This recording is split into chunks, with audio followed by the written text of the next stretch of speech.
But here's what else I hope you'll find here today, and that is inspiration. And who knows the mystery of inspiration? Why some people are inspired and some are not? You were inspired to get here, some were not. Who knows the mystery of that? I don't know. How come you made it? The rest of them didn't make it. We don't know what that mystery is. Some people turned it down. Some people said it costs too much. Some people said it's going to take too much time. Some people are too busy, right? A lot of different excuses why some are inspired to take advantage of something that comes to town. Others pass it up. We don't know the mystery to that. Here's what I call it: mysteries of the mind. And I just leave it at that. Some things I don't try to figure out. I take the simple approach now, right? Some people do and some people don't. I mean, that's about as profound as my philosophy is. Some buy and some don't buy. Some go for it and some don't. Some change and some don't. And if you've been around for a while, you can usually work out the numbers, right? Out of 10, 3 do, 7 don't. Whatever business you're involved in, pretty soon you got this ratio going.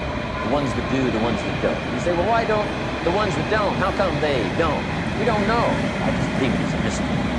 I used to try to understand all that. I just take the simple approach. The guy says, this happens to me, this goes wrong for me, and all this stuff goes wrong for me. How come all this stuff happens to me? I say, I don't know, beats me. The best I've been able to figure out is those kind of things always happen to people like you. I mean, right? That's the best I got. I don't know. I'm an amateur on this stuff. What do I know? So, just take the simple approach, right? That's how it is. Who knows? Interesting story says the day the Christian church was started. Now, I'm an amateur on the Bible, but best account I can remember, the day the Christian church was started, a magnificent sermon was preached. Great presentation. And if you're a student at all of good communication, it was one of the classic presentations of all times. The sermon, the first day the Christian church was started. And it said this sermon, this presentation was given to a multitude, meaning a lot of people. But it was interesting, as the account gives us, the record, it says, when the sermon was finished, there was a variety of reaction to the same sermon. Isn't that fascinating? I find it fascinating. It said some that heard this presentation were perplexed. And I read the presentation, sounded pretty straightforward to me. Said, why would somebody be perplexed with a good, sincere, straightforward presentation? Best answer I've got. They are the perplexed. I mean, what other explanation is there? It doesn't matter who's preaching. Right? It said some that heard this presentation mocked and laughed, made fun of the presentation. I thought, hey, this looks pretty sincere to me. If you give a sincere, honest presentation, why would somebody mock and laugh? Easy explanation. They are the mockers and the laughers. What else would you expect them to do? Right? I used to try to straighten all that out, say, well, they shouldn't do that. I don't do that anymore. I've got peace of mind now. I can sleep like a baby, not try to straighten all this stuff out. I used to be so naive. I used to say, well, liars shouldn't lie. See, how naive can you be? Of course they're supposed to lie. That's why we call them liars. They lie. They lie. So I don't straighten this stuff out anymore. Anyway, it said some that heard this magnificent presentation didn't know what was going on. And they're usually easy to spot. They're usually saying, what's going on, right? I mean, they don't know what's going on. But interesting, right? A variety of reaction to the same sincere, honest presentation. Now, it also says, in wrapping it up, some that heard the presentation believed. And I think that's who the speaker was looking for, the believers. Interesting. Now, it said the number of believers was about 3,000. So, pretty good first day. 3,000. I've had some first days, but I never had 3,000.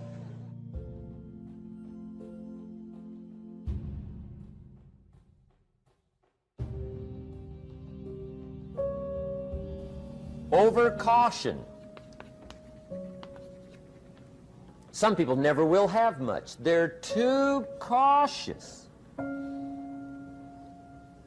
Now, you can also be too reckless, but you can also be too cautious.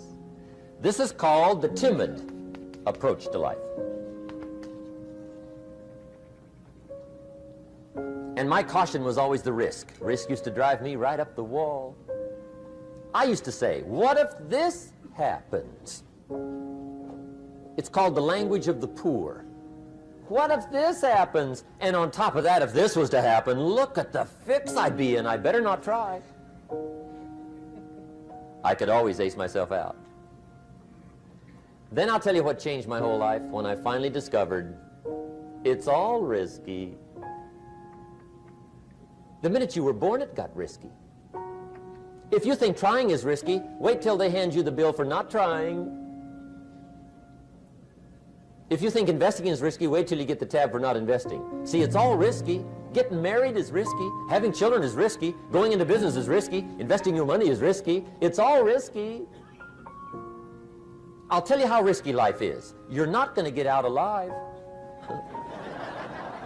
That's risky. The Englishman says, well, if that's the way it's going to work out, let's give it a go. Right, that's what it's for. Give it a go. Somebody says, yeah, but I'm looking for safety and security. Fine, then huddle in a corner. We'll cover you with a sheet, bring you 3 meals a day.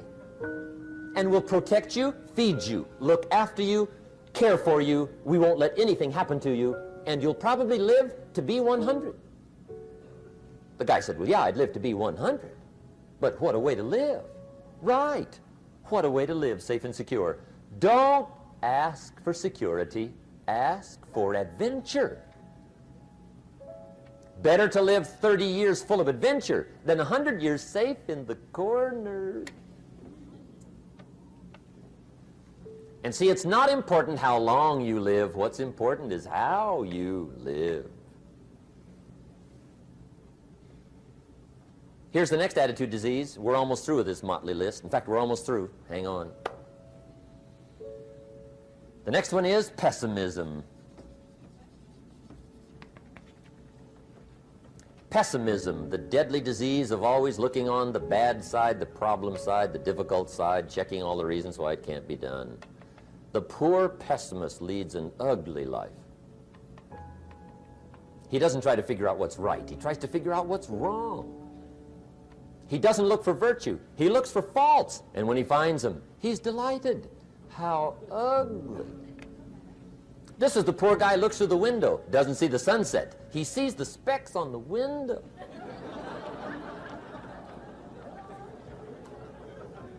And this is the poor guy, right, who rushes up, takes such leave of his senses. This guy rushes up and he says, I've got 5 good reasons why it won't work. He's so dumb he doesn't know all he needs 1. He's got 5.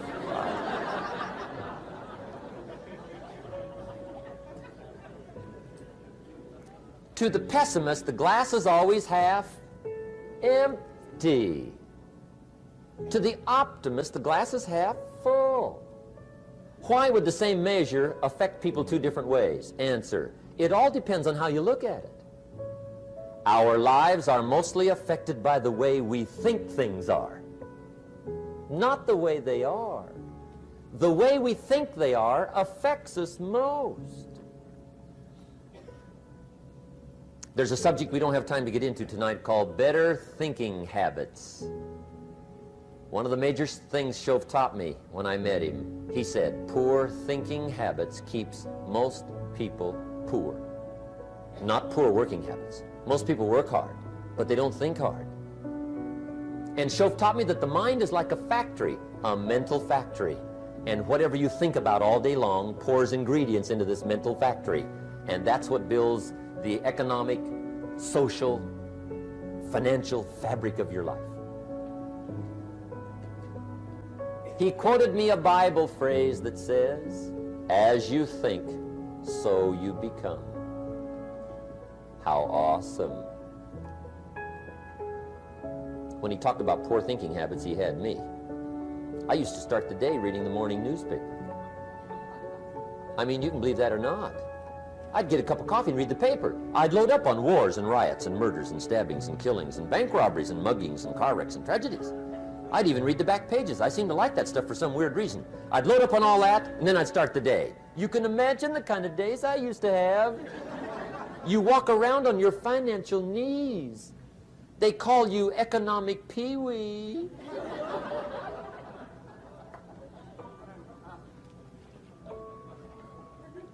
The guy says, I want to be a great leader. Wonderful. The first thing we do is follow him to his house. When we get there, we walk in and check his library, number one. Somebody says, well, why check his library? The reason is because what a man reads pours massive ingredients into his mental factory, and the fabric of his life is built from those ingredients. You would not believe what some people have got in their house to read. You would not believe. One of the best dressed up words I know for a lot of it is trash. Can you imagine dumping a barrel of trash into this mental factory every day and coming out with a rich, dynamic, positive life? It can't be done. You might as well try making a cake with cement. The kids back in Danbury, Connecticut, high school, they're asking me questions one day. I'm talking to the kids. Kids got good questions these days. One of them said to me, Mr. Rohn, how do you build the good life? I said, it's simple. It's not easy, but it's simple. Here's how you build anything. Select the right ingredients, keep out the wrong ingredients, and it starts with thought. Everything starts with thought. So you must be wise and careful what you think about, because that starts everything. You got to be wise and careful. I asked the kids, what would happen if somebody dropped sugar in my coffee? They said, well, you'd be okay. I said, what if somebody dropped strychnine in my coffee? They said, well, you'd be dead. I said, correct. Lesson 1. Life is both sugar and strychnine. You gotta be careful. I said, what if my worst enemy drops in the sugar? They said, will you be okay? I said, what if my best friend, even by accident, drops in the strychnine? They said, well, you'd be dead. I said, correct. Lesson 2, watch your coffee.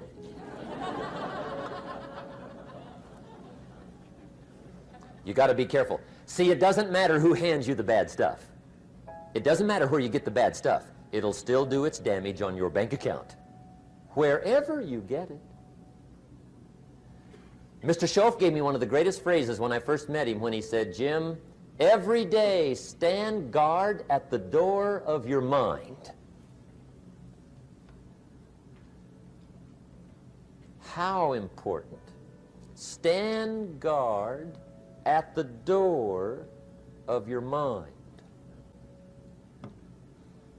And you decide what goes into your mental factory. Don't let anybody just dump anything they want to in your mental factory, because you've got to live with the results.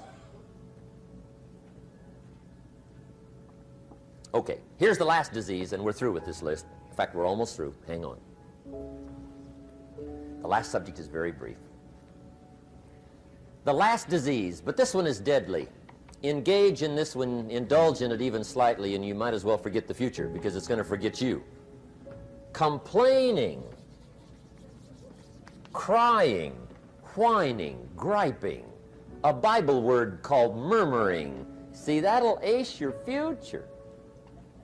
Spend 5 minutes complaining, and you have wasted 5. And you may have begun what's known as economic cancer of the bone. Surely they will soon haul you off into a financial desert and there let you choke on the dust of your own regret. I hope I said that well, so you won't forget. It's a deadly disease. If you don't think it's bad, ask the children of Israel of Old Testament fame. Typical of us all, their story just happened to get in the book. Story says, children of Israel were slaves. God performed a series of dazzling miracles and got them out. And now they're heading for the promised land. Remember the story? Heading for the promised land. Tragedy of the story, they never got there. Reason. From day one, they started to complain. They griped about the water. They griped about the weather. They whined and cried and griped about the food. They griped about the leadership. They whined and cried because it was too far, too cold, too hot, too difficult, too miserable. I mean, they whined and cried for years. Finally, God said, "I've had it, trip canceled." Or something like that. The story says they died in the desert, never got to the promised land. Which I think means two things. Indulge in this long enough, you get your future canceled. And I guess it also means even God himself can only take so much.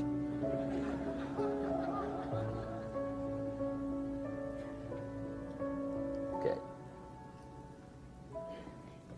Just be on the lookout of the things that can destroy all the good you start. The war is on. And this evening, tomorrow, mentally, personally, socially, economically, you got to make sure you're winning the war. And this is part of it.